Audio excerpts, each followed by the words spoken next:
के वरिष्ठ नेता, भाइयों और बहनों, प्रेस के हमारे मित्रों, आप सबका यहां बहुत बहुत स्वागत, नमस्कार।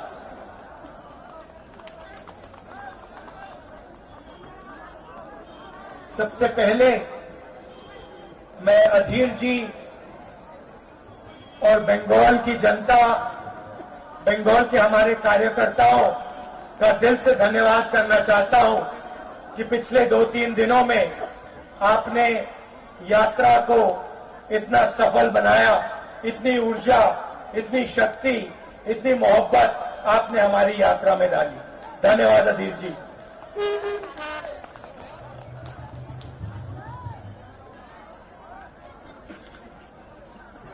एक साल पहले हमने भारत जोड़ो यात्रा कन्याकुमारी से कश्मीर तक शुरू की। यात्रा का लक्ष्य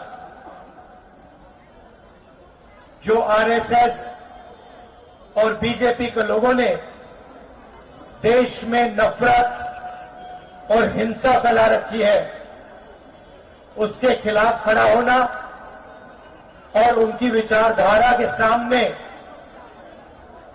हमारी विचारधारा,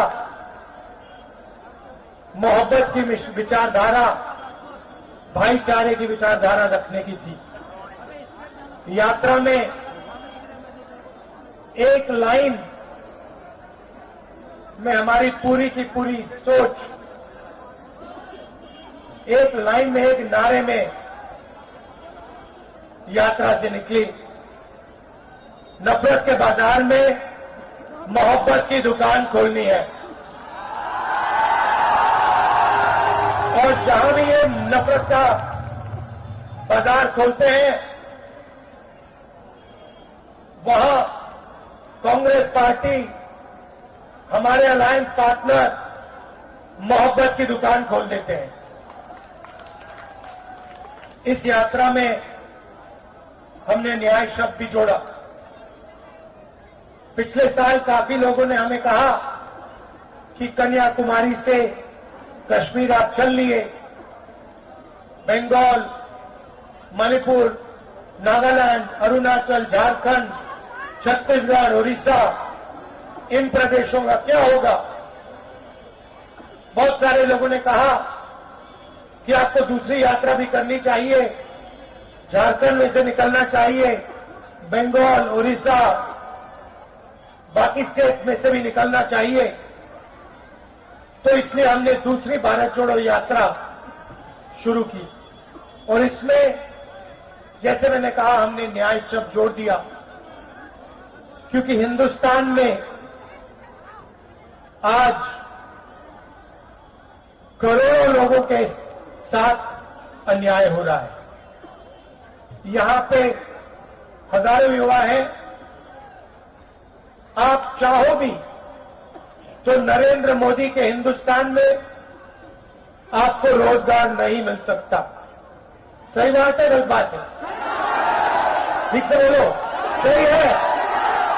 दिल्ली तक सुनाई देना चाहिए। क्यों? क्योंकि नरेंद्र मोदी ने नोटबंदी की, गलत जीएसटी लागू की और जो छोटे व्यापारी हैं, स्मॉल एंड मीडियम बिजनेस जो चलाते हैं, उनको नोटबंदी से, जीएसटी से उनको खत्म कर दिया। तो जो हमारी रोजगार की रीढ़ की हड्डी है, उसको नरेंद्र मोदी जी ने, बीजेपी ने तोड़ दिया और नतीजा यह है कि हिंदुस्तान में आज करोड़ों युवा हैं, मगर 40 साल से सबसे ज्यादा बेरोजगारी हमारे इस देश में है, क्योंकि नरेंद्र मोदी जी चाहते हैं कि युवाओं को रोजगार ना मिले और हिंदुस्तान के 2-3-4 अरबपति इस देश का पूरा धन उठा के ले जाए। तो हमने आर्थिक अन्याय,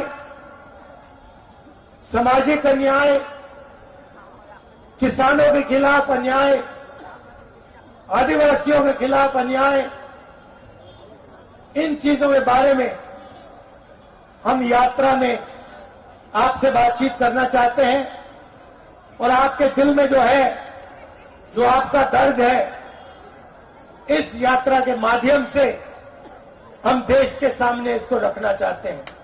आने वाले दिनों में हम आपके बीच आएंगे, आपसे बातचीत करेंगे, युवाओं से, किसानों से, मजदूरों से, आदिवासी भाइयों बहनों से आपकी बात 6-7 घंटे हम सुनेंगे और अंत में जैसे आज 15-20 मिनट का हम भाषण करेंगे।